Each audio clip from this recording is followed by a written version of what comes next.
Welcome to Forensic Friday. Where we examine the intersection of true crime, psychology, and the heart of being human in the middle of it all.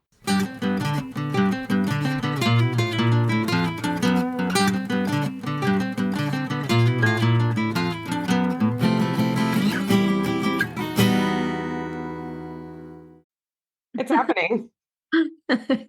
It's happening. Oh, you're so cute in your pink comfort.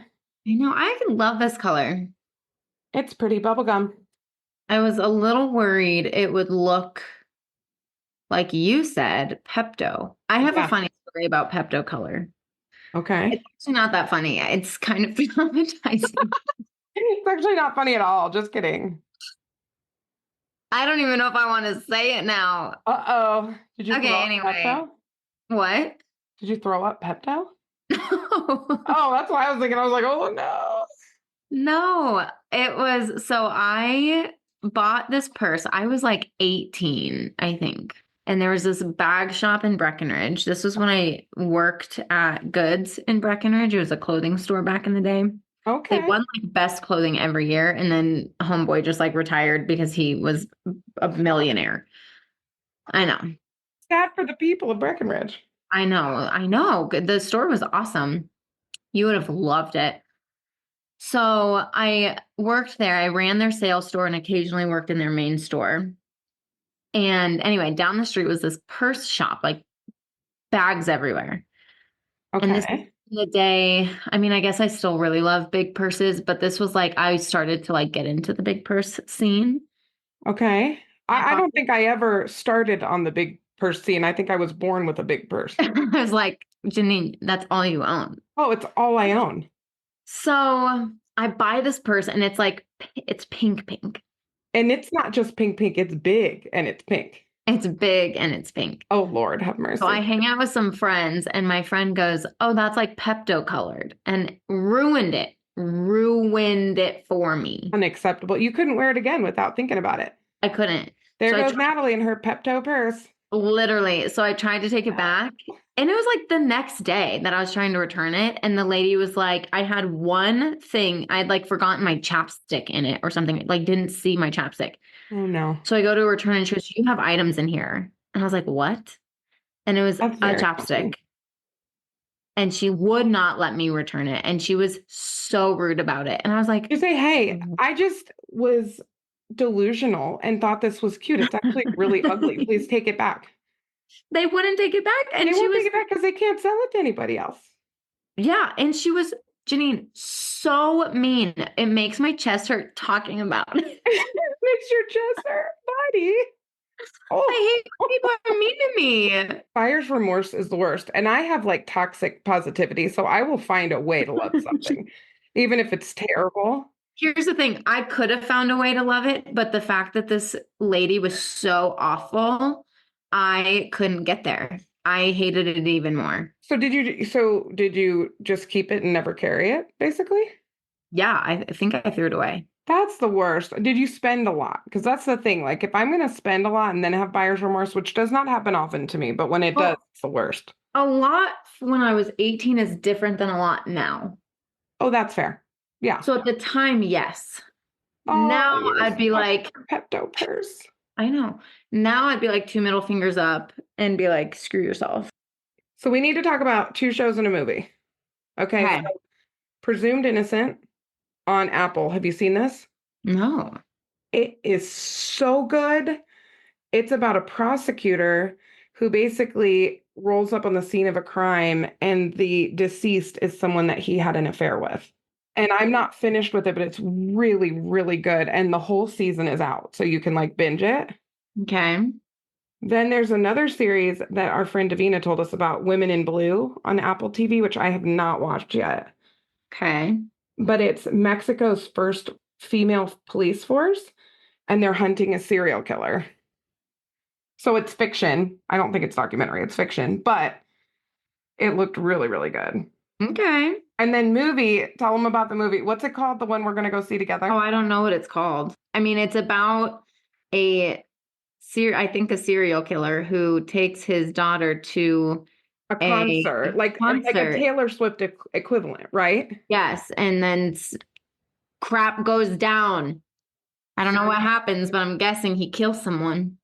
Trap with Josh Hartnett, who my high school bestie and I had the biggest crush on him because Oh, of of that movie, course. Something Heaven. Here on Earth, something with heaven. I don't know. What? There were two guys fighting over a girl who was dying. Oh, It's a weird movie, but anyway, that he's sounds so so sad. handsome. He was so handsome. So I'm gonna have to Okay. get into the brain space that he could be a serial killer Oh, well, I think he's gonna play the role so well. so well. Even in the previews, I'm like, oh my God. Ugh, It's so, shivers. because he's like this great dad. And when you Yeah, watch the preview, your first thought is, oh, he's gonna protect his daughter. That was my first yeah. thought. And then Like, it's let's like, wait a minute, go. he's the killer. He's the He's serial it. killer. Oh my gosh, I'm so He's excited to it. go with you. We're gonna find a night and go. Yes. It'll be so good. I have no chill in a movie theater, but I make friends because I'm like in it. If I am there, I am Yeah. in it. Oh, I'm a talker. Yes, Not to people. I talk to the movie. 100% because it's happening to us. I'm there. Yeah. I feel like I'm I'm like, there. I'm the one that's like, be run. Like, Yes. get out. Oh my gosh, we're going up the Turn stairs again. around. Okay, that's a choice. What are we doing? Oh, it's so bad.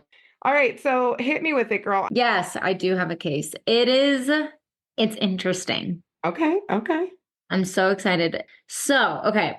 This case starts in a small town in Georgia okay. called Griffin, Georgia. Griffin, Georgia. Okay. Yeah, I don't know where it is on a map. I know Atlanta and Rome Oh, where's that? because my brother lives in Rome, Oh, Georgia. well, there you go. Hi, I know. brother. So I know those two. So Griffin, Georgia, and this is a case of two individuals. Okay. When the case takes place, they're in their early 20s. Okay. Okay, I'm getting a picture. Okay. On August 1st, the police in Griffin, Georgia, Okay. get a call from dispatch saying that someone has been shot, and the incident involves a woman named Mary Catherine Higdon and Stephen Freeman. Okay. Mary Catherine, that feels Southern already. Yes, yes. Okay.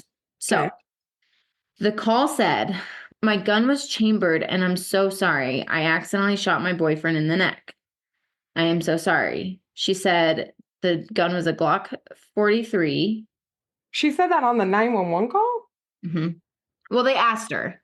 They said, what kind of gun? She said, Oh, Glock. okay. I'm like, and I accidentally shot him and it was this kind of gun and it's this color and it's about yay big. No, no, they Okay. asked her what kind of gun. She said Glock 43. And she continued to say that she did not know a bullet was in the chamber and that she was grabbing it and bringing it to the bed to him. Okay. That's what the police call said. Oh, wow. Okay. So, what are you like? I know I haven't given you much, but what are you noticing so far? So she chambered it and brought it to him in bed She said she did not know it was chambered. and brought it to him in bed. And we don't know why. Yes.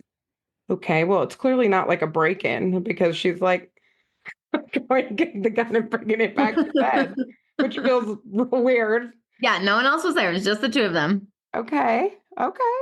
Okay. So, big thing that they heard on the call is that she admitted to shooting him. Like intentionally? My gun was chambered, but later on she Okay. said she didn't know. My gun was chambered. I am so sorry. I accidentally shot my boyfriend in the neck. Okay.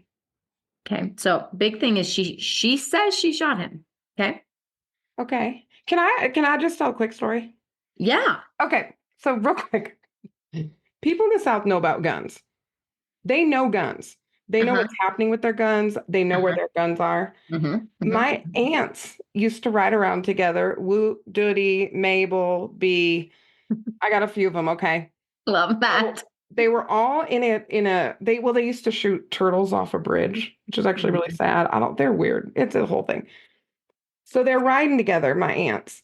And I think it was my Aunt Woot was like, I need my gun, I need my gun. And so they grab her like 357.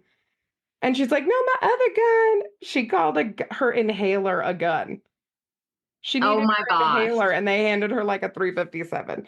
So I'm having a really hard time imagining that this Mary Catherine didn't understand what was happening with her gun. That feels weird already, let alone taking it into a bedroom. Oh, it gets better. Oh, I can't wait. Okay. Carry Okay. on. Again, she admits on the call that she shot him. They then brought her, obviously, to the interrogation room. They brought her to the police station. Right. Her rights, all the things. And he's just dead. He's dead. I mean, she shot him in the neck, but I mean, he's dead, right? There's no. Yeah, so I think he still had a pulse when they got there and then he died. Okay. Okay. Yeah. So he died like on scene. Brought her to the interrogation room and they start, obviously, they like are grilling her, Of course. right? And so you can hear the police on the camera. Okay. All of a sudden, you hear it just go static. In the police interrogation room? Yes. I'm thinking paranormal activity now. Like, what? So the thing goes static. Yikes. You can hear the police officer because he's like grilling her. He's loud and she's not, I mean, she's not as loud. She's crying, whatever. So you can't hear her. In my brain, she has an accent. Does she have an accent? Yes. Oh, I love this. Okay. But then static. Static, you can't hear her, what she says. Okay. Weird. Uh-huh. So then here's the picture of what investigators see. Okay. So I'm going to put the static piece and her interrogation interview on the shelf for a second and go back to the scene. Okay. Okay. This is what evidence showed. Okay. This is what the evidence showed. Yeah. Okay. So both individuals are in the living room. He was laying on the bed. So like if it's like kind of it's like a small apartment, right? Or a small little place. Kind of like a studio where the bed is in the living room. That's what it kind of looked like. Okay. So at first, like at one point they're in the living room, then he goes to the bed. Okay. He's laying on the mattress and she's hovering over him as he's bleeding. So they're both in the living room at some point. He goes to the bed and then, he gets shot, but she's like over him. And the big thing is all the blood was on the bed and like literally right next to the bed, basically because it was like spilling over. Yikes. Okay. Okay. She told the police the gun went off accidentally as she was handing it to him. Okay. And we still don't know why she would be handing him the gun. I mean, I don't know. Like, I think the picture she was painting was, we're going to bed. I'm handing him the gun. We have it on our nightstand. I don't know. I think like something like that. Yes. Like, I don't think she said that, but when I picture it, that's what I picture. Okay. The story she's trying to tell is I just brought the gun to him. Yes. She said in her interview, which is really interesting because I'm not talking about her police interview. I'm talking about something else. Oh. It was never my intention to injure him or kill him. Okay. When Stephen died, he was 23. Okay. So they're both babies. Yeah, they're young. Okay.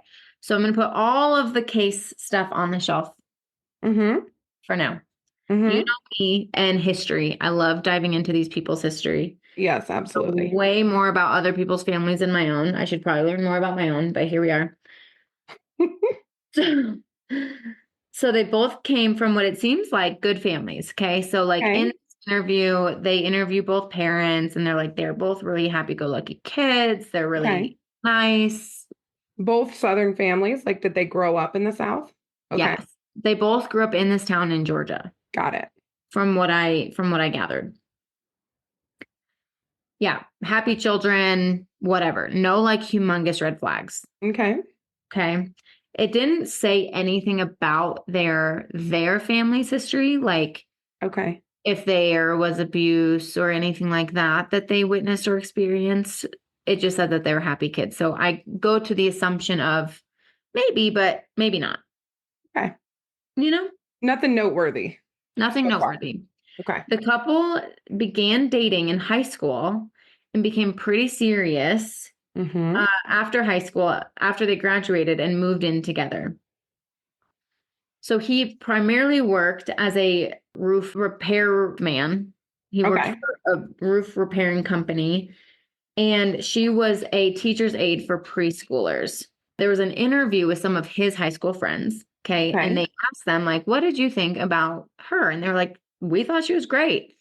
She loved the outdoors like he did. She was the type of girl that would go hunting and fishing, They Okay. made it really known that a lot of women that they had normally hung around weren't like that because she was like kind of like a tomboy. She genuinely liked hunting, fishing, all the things. Yes, like they Okay. shared those interests, and that's what really brought them together. Okay. Yeah, so all his friends were really happy for them when they got together because they had similar interests.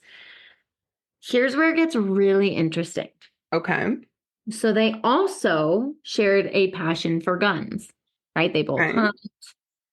So on the side of their jobs, they also worked for a sports store, like a sporting goods Okay. store, selling guns. So they worked for that department in the store, Okay. the gun department, Okay. firearm department. You have to go through training, extensive training for Yeah, stores like that to handle guns. absolutely. So you don't kill the person you're giving the gun to. Correct. Well, and they never have them loaded, right? When you're buying a gun from a store. You don't know what it's like to buy a gun in the South. Valid. Well, this store was known for it, for their safety. Beautiful. Okay, so they actually had training, and she They was had, already like a hunter fisher, yes, so she knew about guns. this woman knew her way with guns. Yes. And Okay. what's the number one rule with guns that even I know? And all I do is go to the You shooting never range. point it at anybody, ever. You do not point it at anything you do not intend to kill, whether you think it's loaded or not. Even an Right. unloaded gun, you never point it at something unless you intend to kill it, Exactly. right? Even I know that, people. And all I do is print the Ohio State Buckeyes mascot and shoot at him at the firing range. Oh That's all I my do. gosh, that's so funny. Magical. We put a gun in his hand. It's epic. I'll put a Wow. picture of it on Instagram. Okay, perfect. So, Homegirl was well rounded with her way around a gun. Absolutely. She knew her way. Mm-hmm. She knew what to do and what not to do. Okay. Yeah.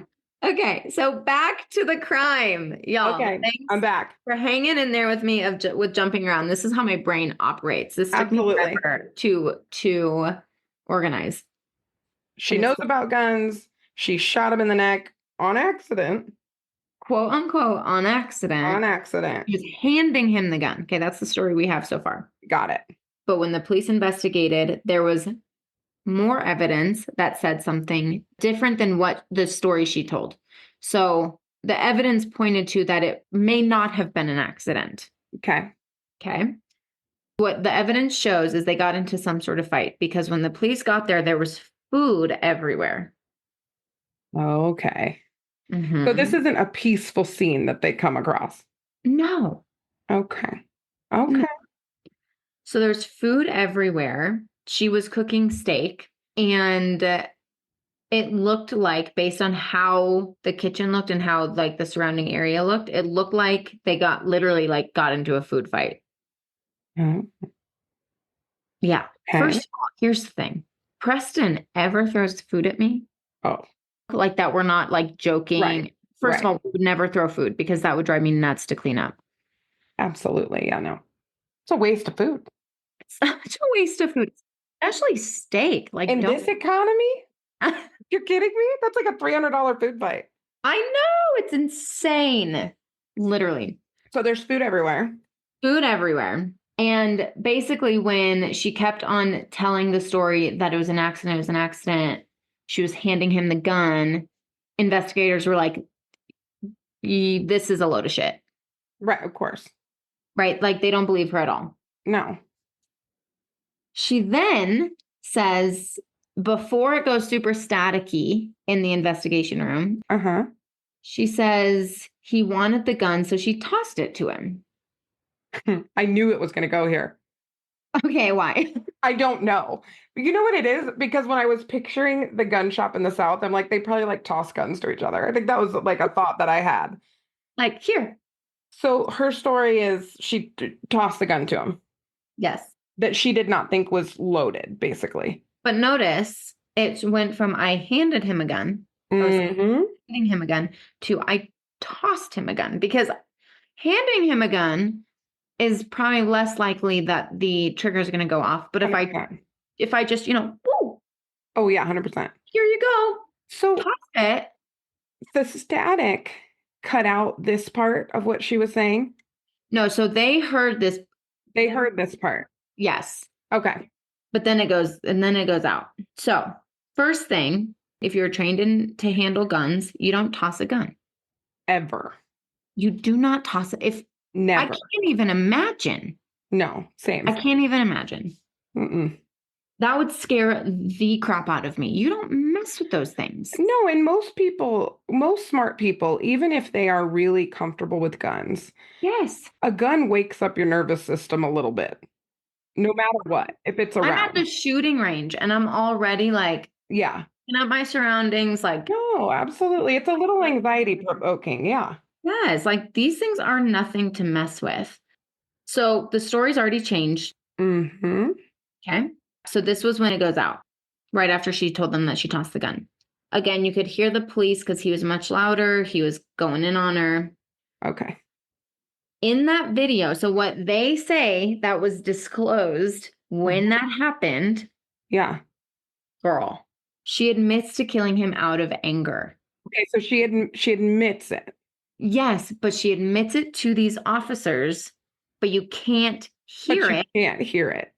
So when her defense lawyers come into the picture, And they review the recording, they're like, "Girl, we don't have a confession that we can show anybody." yeah, she didn't say it. She didn't say the thing. Oh my gosh. Her story was, I do not keep a round in the chamber, but what told them a different story was that there was cooking grease on the gun. She hit him with a frying pan and then grabbed the gun. She didn't hit him with the Why is there grease on the gun? because she was cooking. Yeah, she hit him with the frying pan. I stand by it. I stand by it. I sometimes when I cook, I get like, olive oil on my hands. What are you doing? Stirring with your hands? Maybe steak if you're like mixing it all up. I don't know. Anyway, I'll go with your story that. Okay. Yeah, they got into that's not funny, but it's they got into a food A food fight. That they get into a food fight and then she just whacks him over the head with a frying pan. Stranger I have things the have color of happened, my yeah. sweatshirt right now because I'm laughing so hard. Oh, I know. Okay. The evidence says that there was cooking grease on the magazine and the slide of the gun. She loaded the gun with a greasy hand. But she said she didn't know it was loaded. So at one point, the magazine was loaded while she was cooking. By her hand. Unless he had greasy hands. Did he have greasy hands? We just got home. Oh my gosh. Oh, I know. This is so funny. Not the story. No. You're funny. Okay. Well, I'm like, she's leaving her greasy little fingerprints all over the magazine. Well, she's like, I didn't do it. and the gun. And then putting her hands everywhere. I didn't kill him. I didn't shoot him. I didn't know it was loaded. Here's the thing, like they can tell if he has grease on his hands. Yeah, he didn't. He had none. Oh gosh. He wasn't cooking. He had food thrown at him. Anyway, the investigators then start going outside of just her narrative and whatever to get evidence of just their life, right? So they start to talk to the couple's friends and they start hearing many different stories. Okay. Their friends told investigators that she would often get angry and blow up at him, obsessively call him, and monitor where he was. His friends also talked about seeing her hit him numerous times. Okay. Any reports that he hit her? Just wait. Oh, I'm waiting. Okay, I'm waiting. Yeah. I hear you. Yes. So many questions. His coworker at one point said that they would be on their way to a roof job in the morning and she would have already called him 30 times from like minutes. Oh. And also there's reports, not police reports, friend reports, that there were other times where she would point the gun at him. Oh, this isn't even her first rodeo grabbing a gun in a fight. Okay. Not first rodeo. Not a first rodeo. She just that's a go-to move for her. She's just like, you know what? If you will do that in front of people, what will you do alone? You know Well, what I'm she saying? didn't do it. I don't think she did it in front of people, but he would text his friends like, She pointed a gun at me again. yeah. Ooh, So 3 months before he was shot, he texted a friend saying MK, so Mary Catherine. That's what they referred to her as. okay. He texted a friend saying MK is running around screaming at the top of her lungs outside. Now she is trying to shoot me and herself. Oh, There was another alleged incident a month after that. So, like 2 months before he was shot. That time he went to his friend's house and said that he was quote unquote actually scared she would shoot him. So he went to his friend's house. So, what it says sometimes throughout this thing that I watched was that at times she would point the gun and he was obviously probably raised his heart rate, but he didn't think she would actually kill him. This time, 2 months before he was shot, he was like, I thought she was going to shoot me because of how she looked. yeah. Here's the thing. Police were never called. Okay. So there's no police Okay. reports of any of this. Okay. So we have friends who know things and are coming forward, but we don't have a solid official police report. Right. Got it. So July 31st, he stayed at a friend's house and they got into a massive fight, him and MK. Okay. She was planning on cooking him dinner that next night. That next day, so the day that he got shot, she called him obsessively.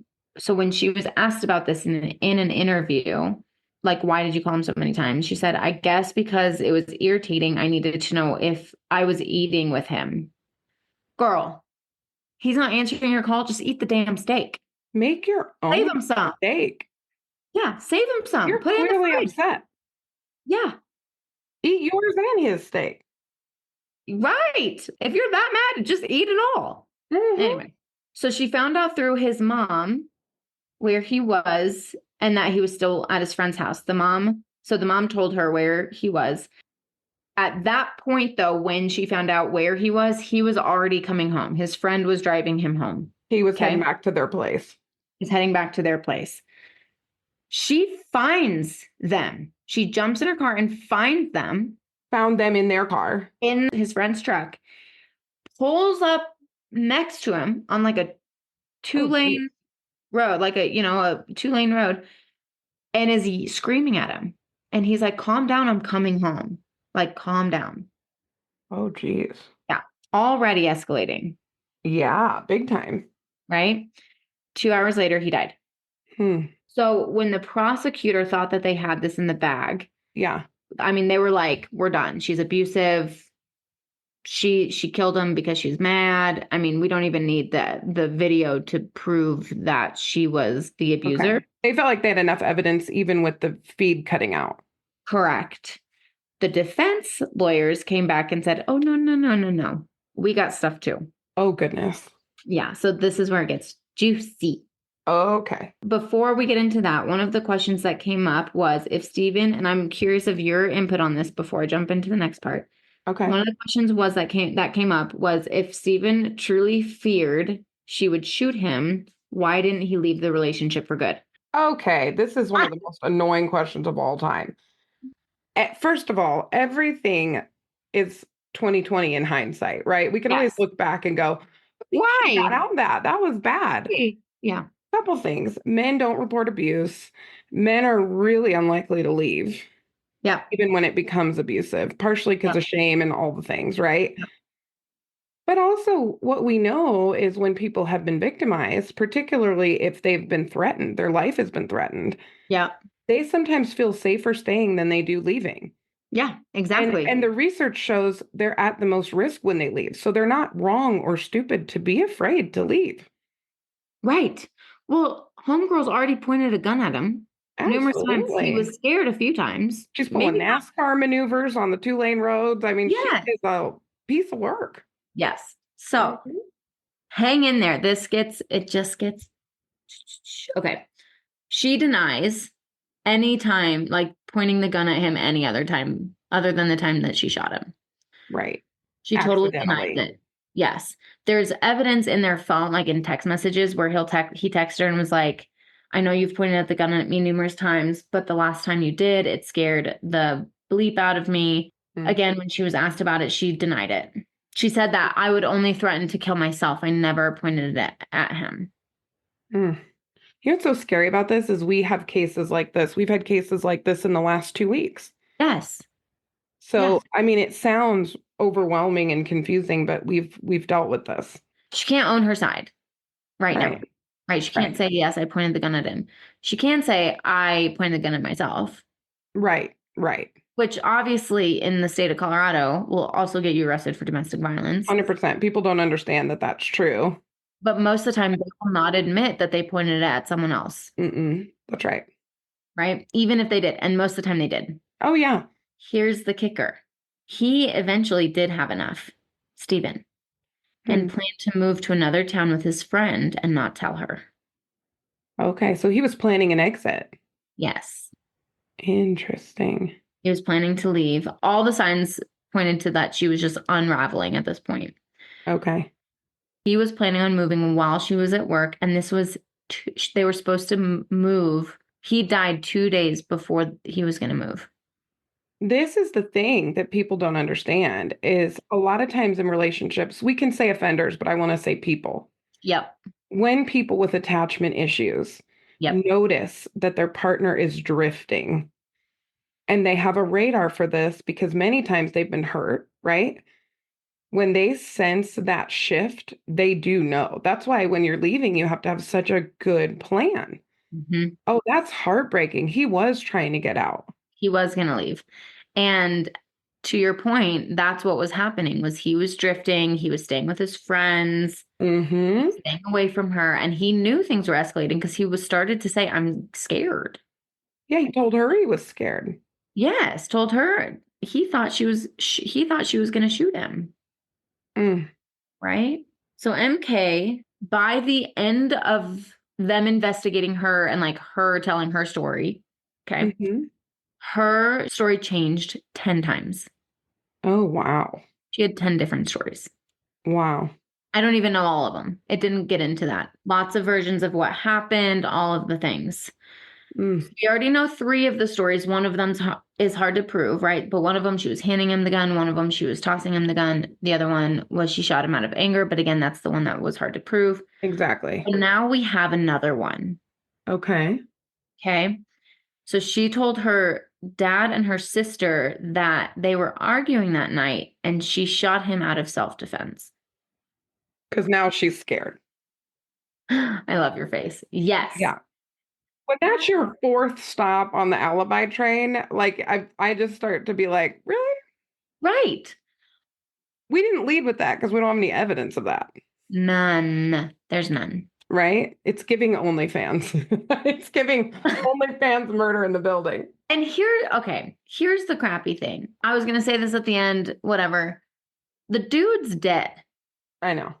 He cannot defend himself. Can't defend himself, can't be dynamically interviewed to give more information. Yes. Men are not prolific journalers. Right. Like if they're really struggling, sometimes they journal, but Yes. men don't necessarily meticulously document what's happening. So all we have are his texts to his friends. So she said he threw all the food at her face. Then I pointed the gun at him and told him to get the F out of my house. Then he leaned down and lunged at me. Where the actual F did he lunge at you? Anyway, we'll get there. Lunged at me, and then it happened so fast. And she said that there was a history of violence towards her from him. Which again, we don't have any evidence. We don't have any evidence both ways in terms of official evidence. We have text messages and that kind of stuff. We don't have a police report either way. Correct. In terms of prior abuse, but we do have some pretty damning text messages that span a period of time about that establish a pattern. Yes, and friends seeing her be violent to him. Okay. Okay. So when she was asked, did he ever hit you? She said, not so much like physical punches, but like grabs. And at one point he slapped me. He would like pop me like this on, no one can see what I'm doing, but he would pop me on the back of the head. However, his friends would say, oh, she would beat the crap out of him. There was one time, and his friend said this in an interview. They said, we saw her hit him so hard that he grabbed her hand, like grabbed her arm and said, do not. That'd be one of the grabs that she was talking about. Here's the thing. Men, this is just very important. Oh, I cannot. Primary aggressor stuff Mm-hmm. is a lot of times when other people witness the aggression. Yep. Kind of one of those things where when things start coming out in front of people, right? And Yep. especially if one partner is abusing another partner in front of people, Yep. what is happening when they are alone? Right. And so in this kind of a situation, if there was a sign of abuse that way, if Mm-hmm. she was afraid, Mm-hmm. and we've worked with a lot of victims too, not just offenders, Uh-huh. if she was really afraid of him, she would not be punching him in Hard. front of people at a party because she would likely die. And Later. I literally presented on this. I was just teaching this to my women's group. We presented on it like a month ago, Yeah. a couple of weeks ago. It feels like a month ago. I know. Women actually have hormones that affect our neurotransmitters in our brain, that affect our behavior in such a way that we have an inhibition response Mm-hmm. when someone is aggressive. Yes. What that means is we can feel aggressive. Yeah. We are not likely to act on it as women because we believe we will be hurt, Correct. which is, survival instinct Yes. to a large degree. This chick didn't have any of that. No. And when you're really afraid of your partner, you don't hit them in front of other people No. because you have to get in a car and go home with them after. Right. We don't even do couples therapy with couples where this is going on for this very reason. Exactly. Yes. Interesting. Sorry, soapbox. No, thank you for that because you're spot on. Okay. Yes. Well, and we don't see this line up as much, right? So we see more of a man berating, belittling, yeah, sometimes physical abuse, usually not as much of that Yep. in front of other people. Yep. We don't see this as much in reverse. And so it's Right. very interesting to have a man trying to leave and Yeah. a man be killed when he's trying to leave. Yep. We don't see that very often We at don't all. see that very often. So it's very interesting. And to that point, we also don't often see men being physically violent in front of other people. Like you said, they'll belittle, they might berate, Yes. but they're not physically violent often Yes. in front of other people. It usually happens at home. Well, part of that is the public's actually more likely to intervene if a man is hurting a woman than if a woman's Yes. hurting a man. That's part of Yes, it. exactly. So women, even with our OnlyFans one, she would beat his She butt would. in front of other people. Uh-huh. These women are ballsy. Yes, absolutely. So she hit him really hard. He grabbed her and said, "Don't hit me." And I'm like, yeah, Mm-hmm. of course he did. Mm. Of course he grabbed you and said, "Don't hit me."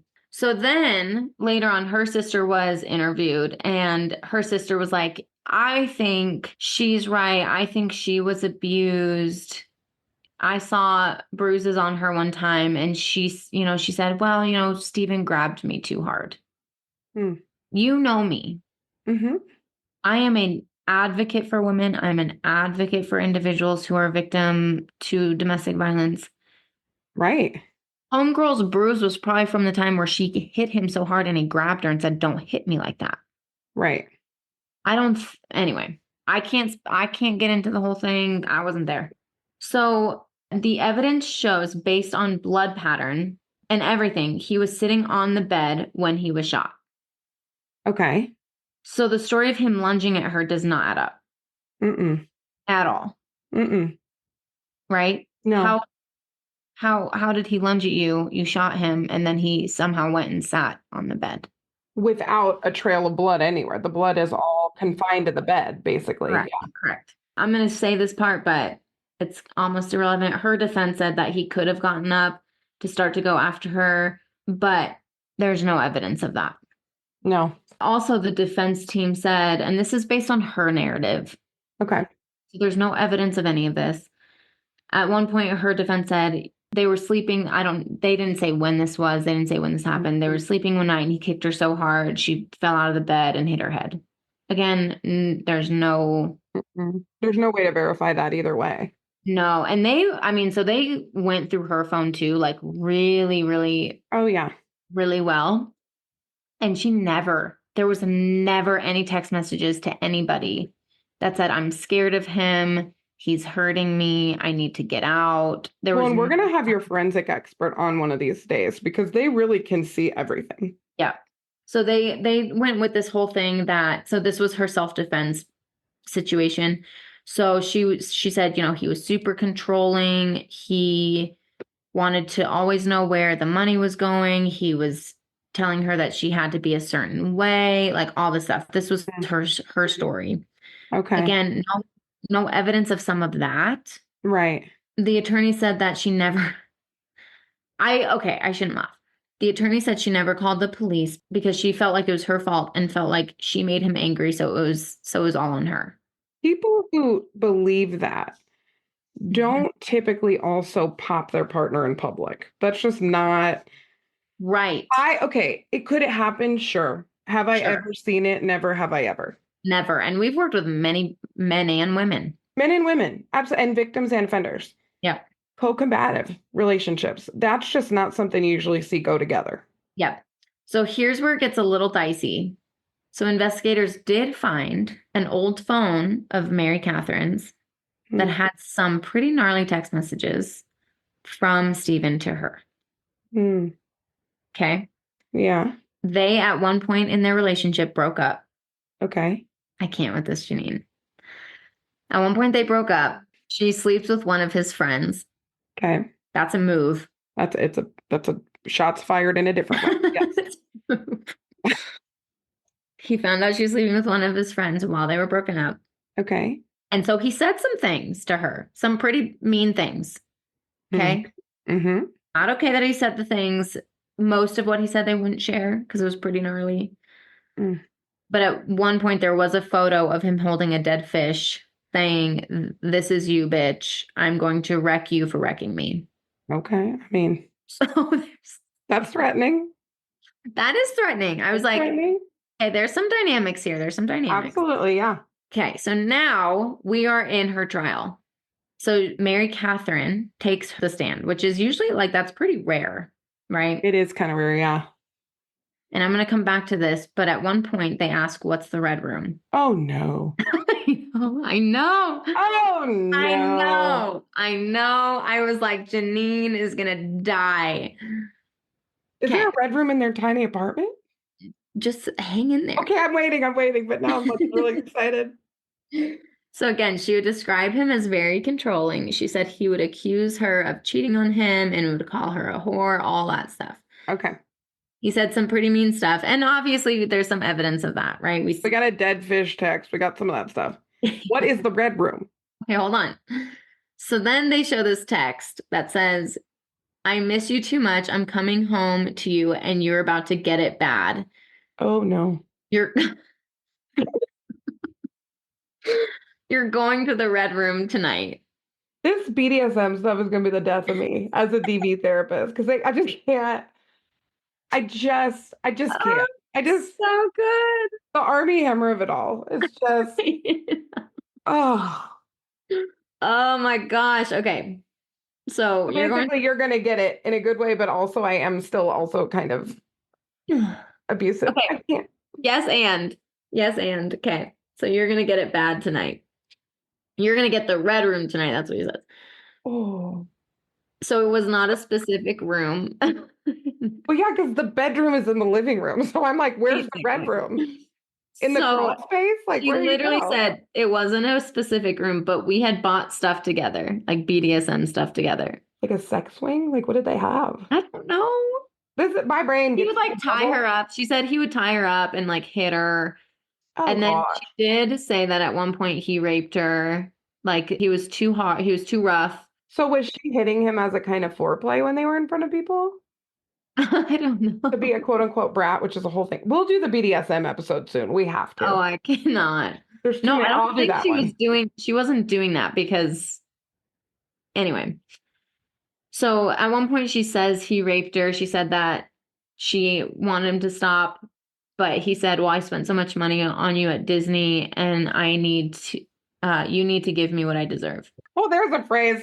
I spent so much on you at Disney that you are at my mercy in the red room. What Yes. is happening in our world? But here's the thing. 90% of the people in that room didn't believe what she said. This was not like a text message. She said he said this to her. Okay, so there's no real proof of this. She's just saying there was a red room-ish thing. There was proof of the text saying you're gonna get it bad. You're going to the red room tonight. So there Okay, is, they had that text.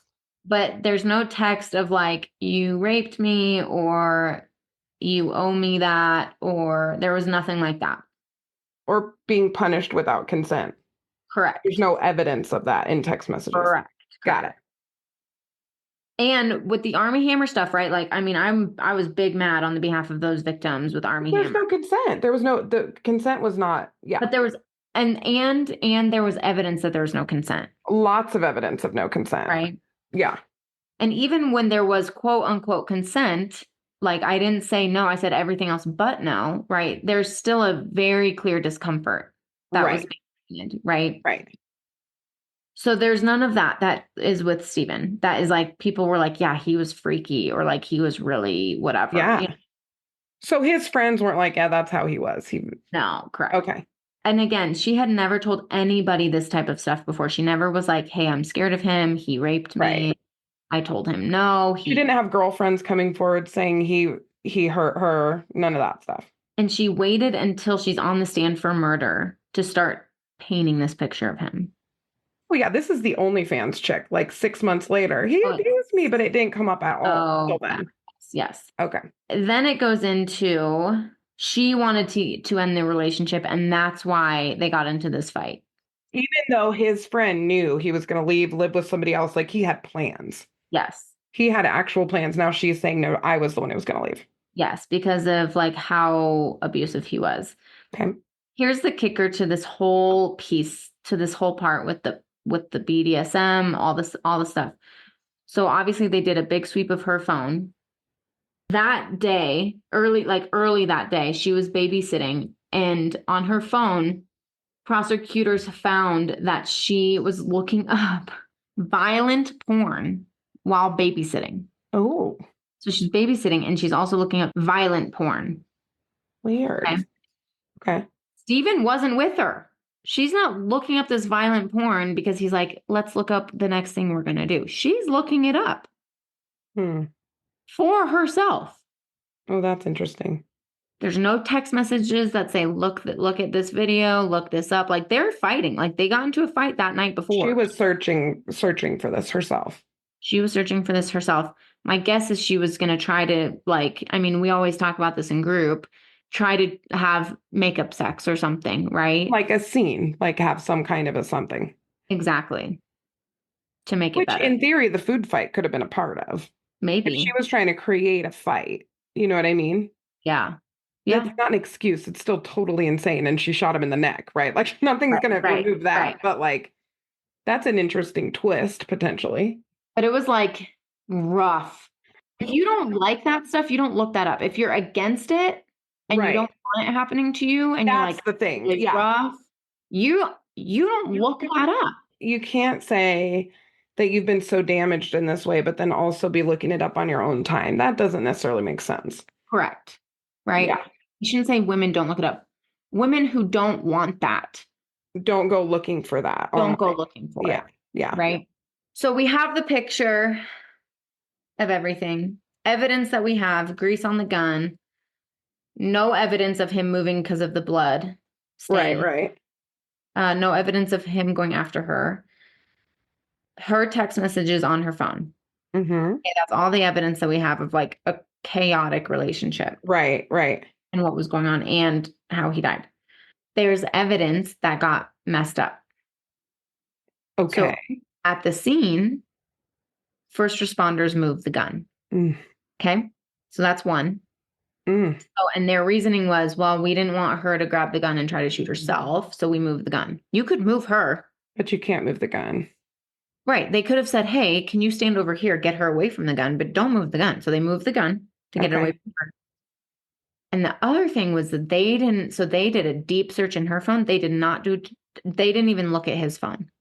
So they obviously saw all the messages between the two of them, but they never went and looked at what he was looking at or messages he was sending his friends. Okay.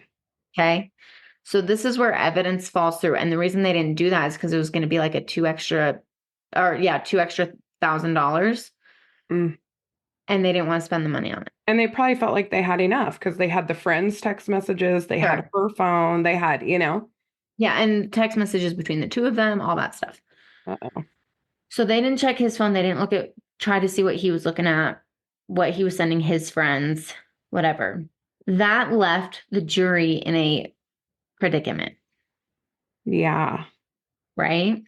The jury had a really hard time because the question was, do you have any doubt that this was or wasn't self-defense? Did the defense look at his phone, or did the defense just say, hey, they mishandled the evidence and they never looked at his phone?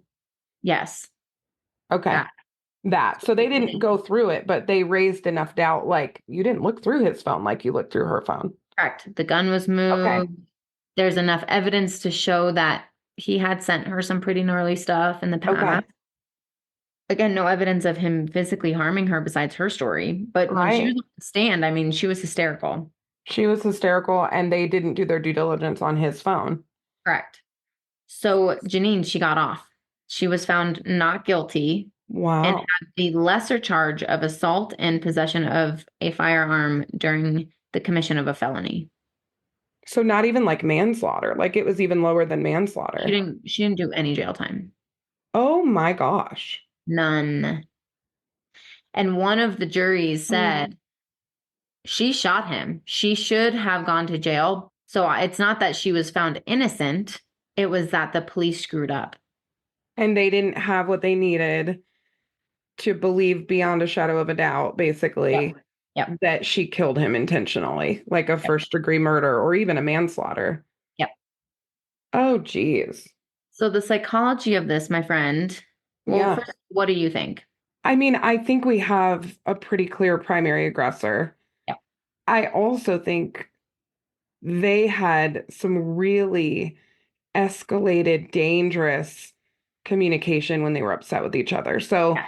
it feels to me like the cycle of violence went on for a very long time Yep. and when it hits this point, it's going to end with somebody dying or being severely injured because you're just at that point. Like when you start pointing guns, and I mean, it's going to escalate. We know this from research. We know this is how it works. The only escalation from pointing a gun at someone is actually shooting them. Yep. You can't go anywhere else to get their attention at that point. Right. So, I mean, I feel pretty confident saying that. It's really heartbreaking, I think, that she didn't have any consequences. I'm just thinking of like his family, how frustrating that must have been for them to know that she'd hit him even in public. Yep. He was trying to leave, which his family may have known. His friends certainly knew. Yep. He's killed, and then she just walks. That would be incredibly hard. Yeah. Like you said, the parent control dynamics were through the roof. Yeah. Her attachment. I mean, there's a part in one of her interviews because she didn't go to jail. So her interview was post sentencing, all this. She's out, she's living her life. She said, well, I already told you this already, but she said, well, I just wanted to know if we were eating together. Yeah. Don't call someone 100 times when they're not answering just to find that out if you don't have an attachment issue. Right. Or an attachment wound. Yeah, power and control dynamics, attachment stuff, like this is just really, really big. And yeah, like you said, it doesn't come back from this, right? No, and her behavior even on the 2-lane road, like Right. hemming him in, pulling the car up. I mean, she was terrified he was going to leave her. Yes. And she knew. I think she instinctively knew he was going to leave at some point. I think so too. Yeah. The heart piece of this, obviously both families are in pain. Right. And this is why you and I are so hell-bent on prevention work. They met in high school. I know. So their power and control dynamics, the jealousy, all that stuff, high school hormones are insane. Those hormones where it's like we're on and off and hot, cold and jealous and not jealous and we hate each other and we love each other. That's already raging through high schoolers. Oh, yeah. So if we can get in there with prevention work and say, hey, all the things that you're feeling, all the intensities you're feeling, that's super normal for your body, for your brain. Yes. And what are some tools that we can use that you guys can be aware of Yes. that are going to help you calm down so that we don't make insane decisions and continue to build into a really chaotic relationship? Yes. Also, when we conceptualize this kind of violence and we're thinking about how this happens and how much the friends witnessed, Mm-hmm. as friends, if we see that kind of stuff go down, we got to be willing to say they're going to hurt you. Or if this is just how you guys joke, Yep. please understand that this says something different to other people. Yep. So can we joke different if this isn't real? Yep. And that was not popular, by the way, with anyone involved. Right. I think we have to also be careful, though, when a couple gets to a certain point, unless you want to be a collateral victim, you need to tag in law enforcement. Yep. And I have pulled guns. My parents have helped victims of domestic violence where they've gone to the house and taken the guns out of the house. Yep. Like, this is a thing that you Yep. sometimes have to support your friends. Yep. But you also need to know, like, when you step into that dynamic, you are stepping into something really dangerous that you don't fully understand.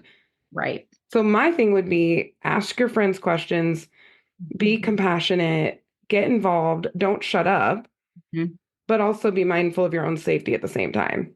Yep. Because if one of his friends has showed up and allowed himself in and said, "What the hell are you doing, Mary Catherine, with all this food Right. everywhere, blah, blah, blah," he might have been victim number two. So, I mean, I think we need to get involved, but in appropriate ways. Yep. Exactly. I mean, it's so sad. It's sad that anytime we have a victim, but Yeah. this is an interesting case in the sense that it's female primary aggressor, Yeah. male victim, and he was trying to leave. Yes. And there were dynamics on his end also that were Also, yes. so that was the big thing at the end, right? They deemed him sadly as the primary aggressor Mm, and she was self-defending. victim, yeah. There you go, my friends. Oh, good case, Nat. And this has expedited our BDSM. I'm gonna start outlining it today. I think we gotta give the people what they want. This is Let's do it. everywhere. Yes. Let's do it. Well, thanks for joining us. And as always, We love you, our forensic friends. bye, guys. Bye. I'm Janine. And I'm Nat.